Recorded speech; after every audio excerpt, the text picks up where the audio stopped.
Good evening from my heart to yours. Alan Clements here in Vancouver at the World Dharma Public Forum. I'd like to take a couple of minutes just simply to say hello and warm up and welcome to all of you here tonight.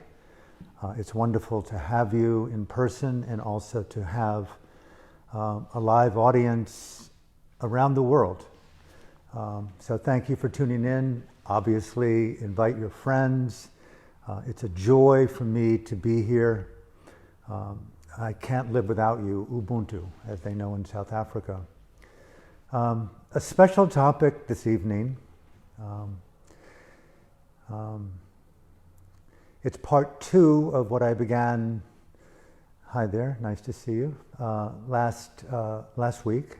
Hey Lindsay, nice to see you, namaste to you. Advice to a lover, advice to a lover, advice to myself. I'm showing no distinction here to that exquisite phenomenon of communion with your beloved. And I'm not just speaking about the internalization of the beloved, the divine feminine, the divine, the divinity of beingness in its highest frequencies. What else is meditation? What else is yoga? What else is life than to choose to play in the music of the highest vibration possible? Hey Andy, nice to see you. Marsha, namaste. How to begin this? You know, I do yoga every day, pretty much, and for those of you who do yoga, like meditation, it's the embodiment of beingness. Of course, I'm not into workouts, and alignment is totally cool, but it's the energetic, the physical, the anatomical, the psychical, the source level, the existential, the pre-nuministic, whatever it is that we're embedded in right now, the co-occupation with mindful intelligence, with whatever I can feel to be the resonant intelligence of inner beingness at all the different levels and dimensions of existence, from consciousness to memory, to psychology, to emotions, to subconscious, to source, the alignment of inner beingness with intelligence, mindful intelligence. That to me is what I call inner Dharma yoga, or meditation in dynamic action. It's not balances and poses and acrobatics. That to me is just anathema to the yoga of wisdom. How many people among us will not grow old and feeble? Many young people are immobilized, and still they can actualize in many ways more intimately and better this yoga of mindful intelligence, co-occupying the beloved of inner beingness, the wakefulness of pure beauty. And just an aside here, you know, people have asked me this week, what is the basis of what you're doing and sharing? Well, I take the position of Oscar Wilde when he often told audiences, I'm letting you in on how I think to myself. And that's really what I'm doing here. I have, obviously, for me, nothing to teach. I have a lot to share because I really believe in sitting. Please come sit.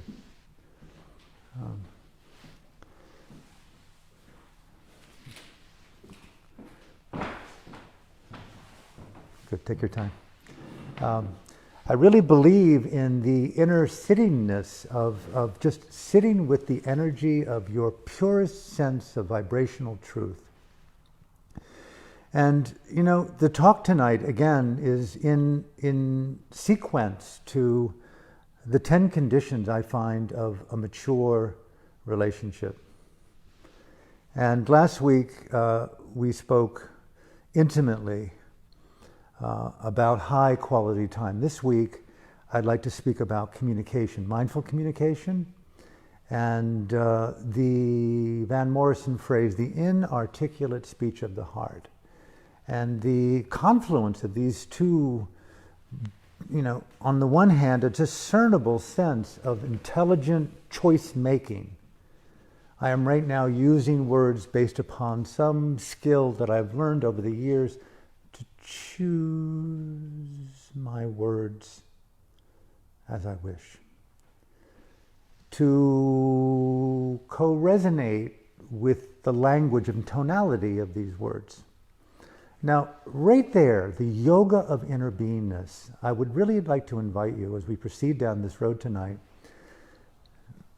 to be that which we seek, to breathe the oxygen that we hope to continue to breathe, to be the freedom that we hope, to be the chemistry that we hope to meet, to live in the yoga of this sense of immediacy with intimacy, with high potentiality, to live at the highest frequency possible, to meet, and I really mean this, to meet the one. And right there, pause, all of you in your life have had the encounter, the love of your life. If not, you're waiting for the love of your life. Call it the communion with the goddess, the god, the enlightened state of inner beingness. What is life about other than the communion of high frequency connection? Now, how many people I've asked that they've had experiences with past marriages and loves or lovers that just touched the most beautiful place in their spirit. Yes, it was complicated, unthinkably complicated. Excuse me. You have to focus if you're going to be here, okay? Okay, if you don't want to be here, you don't have to be here. Taking in the space, that's all. Okay, I'm just really focusing on FaceTime tonight, these people. And it's very distracting when you just look around the room like that. So,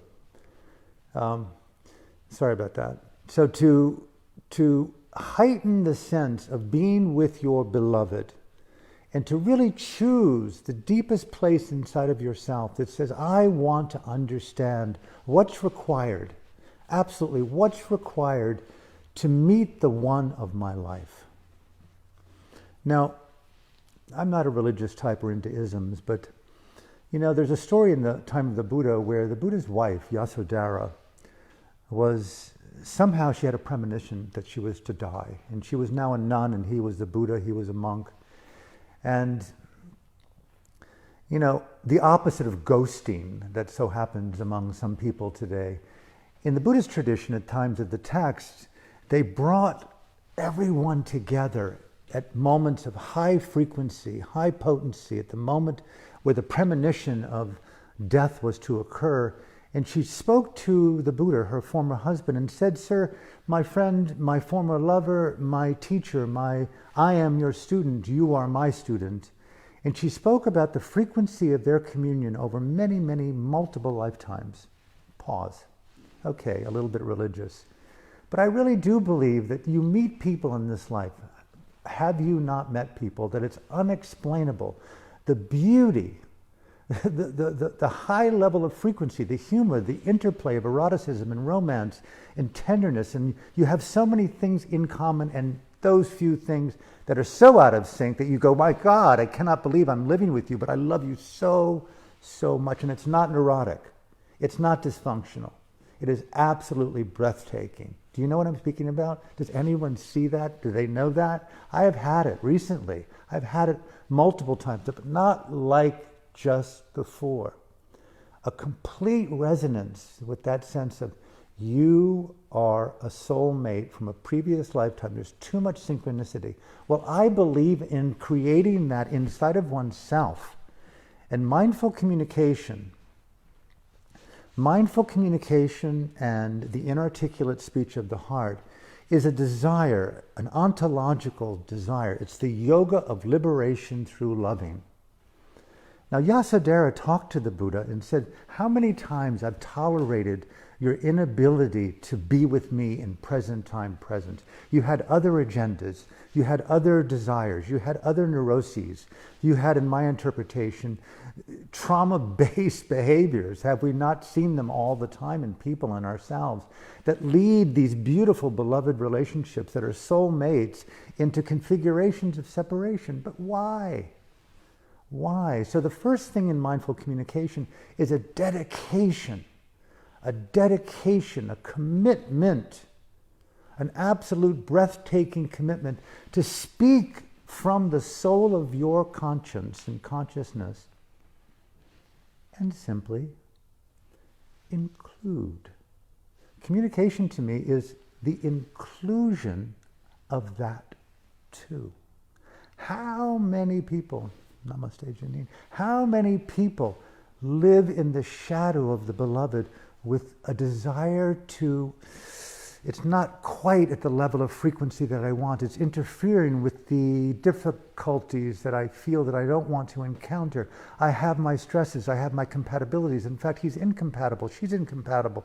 But to include that too. Communication doesn't mean just shadow, it means to include, commit, absolutely, breathtakingly commit. And that too. And Yasodhara spoke to the Buddha, how many times I've included the shadow in our relationship. She spoke of hundreds of thousands of lifetimes of being together on this long journey of eternity, waking up in simultaneity, sometimes together where that communion is so breathtaking, at other times it's so complex. And I'm not an idealist here, I'm not a dreamer. I do know that there's conflict, but to include that too, so that dishonesty is the contraband to intimacy. When I was with Aung San Suu Kyi way back, although I've met with her before in not so long years, but I asked her a question about what were some of the most memorable things that she remembered under detention. And she said, I remember so much because I had so much time on my hands, so to speak. And I said, well, let's be more specific. Your teacher and my teacher, the Venerable Sayadaw U Pandita, we shared the same relationship. What do you remember about his teachings to you? She says, oh, I remember everything. First and foremost, he told me, I remember him telling me to be intelligently mindful. You know, in Burma, in the early years of the revolution in 88 onward, it was decidedly a feminine-based revolution based upon the power of human conscience and courage to put other people before oneself.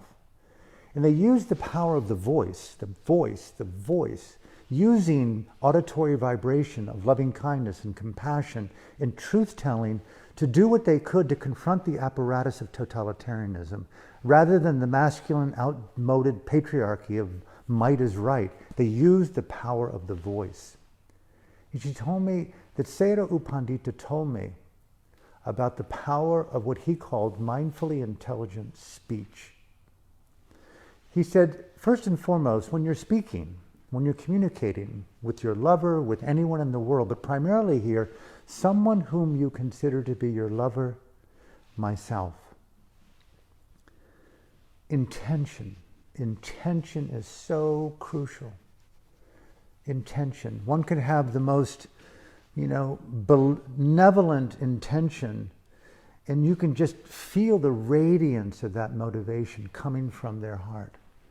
And it's as if they love you so much, they're so moved by empathy. Dictatorship and totalitarianism wants to remove empathy from society. But empathy and compassion are so much the citadel, the foundation of commitment. I care about you. I want to include that too. So he said to me, intention and motivation are primary. What is your intention about what you're about to share? He said, then one must consider the word. Word like music, the poetic. What is it that you want to say to the other individual? Choosing your words wisely. Right now, you're choosing to hear words, you're choosing to see words, you're choosing to feel words. I'm choosing words. I'm choosing how to intone those words with feelings. He said emotionality and tonality with the choice of words, make them alive in feeling. You can feel the vibrational frequency. You begin to play in the communication with the beloved the aesthetics of mindful intelligence. You get to play in the poetic of emotionality. You get to play in the poetic of shared frequency. You get to see and you get to hear and you get to feel more deeply the co-resonance of being in love-making through communication. Mindful speech and the inarticulate speech of the heart.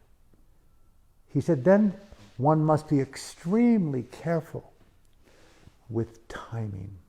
You can say the most poetic, loving, beautiful words, but if the timing isn't right, the most well-intended poetry falls on deaf ears. Sometimes you need to wait for the right moment where the commitment is just right, and I'm going to fight for this relationship from within it. I want this relationship so much. You are so important to me that I'm going to wait and be patient to tell the truth with empathy and compassion, with the finest tone and the most beautiful choices of words that are direct and truthful. But I'm going to wait for the right time. And spatiality. Think about words that are just rushed together. And how often the shadow of that speech is that with friends and other people, you keep a covert agenda. You talk more truthfully to them than you do your own partner. How many of us have done that? And we keep a secrecy and we build something up as a residue of contempt, and we don't include that because we're fearful of being in some kind of conflict. She'll leave me, or he'll leave me, or there'll be some kind of who knows what that happens. But you wait for the right time in high quality frequency and you begin to speak. You begin to speak the inexplicable. Hello, my love. I'd like to share with you something extremely beautiful. People ask me, what defines your Dharma? What defines your meditation? What defines your yoga? The beautification of relationship. The commitment is to the beautification of shared space.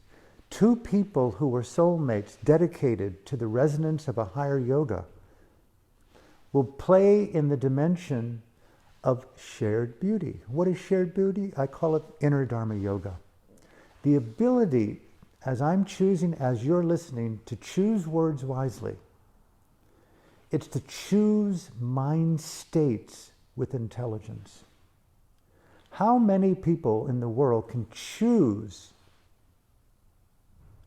the right note, the right word,